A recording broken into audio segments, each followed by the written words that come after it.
Ikalabintatlong kabanata. Panalangin para tulungan.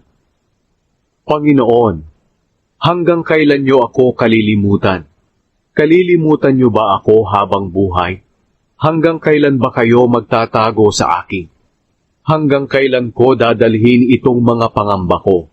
Ang aking mga araw ay punong-puno ng kalungkutan. Hanggang kailan ba ako matatalo ng aking mga kaaway? Panginoon kong Diyos, bigyan niyo ako ng pansin. Sagutin niyo ang aking dalangin.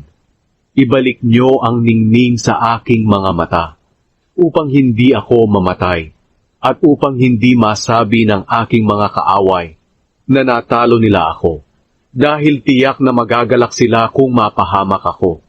Panginoon, naniniwala po ako na mahal niyo ako, at ako ay nagagalak dahil iniligtas niyo ako. Panginoon, aawitan kita dahil napakabuti niyo sa akin mula pa noon.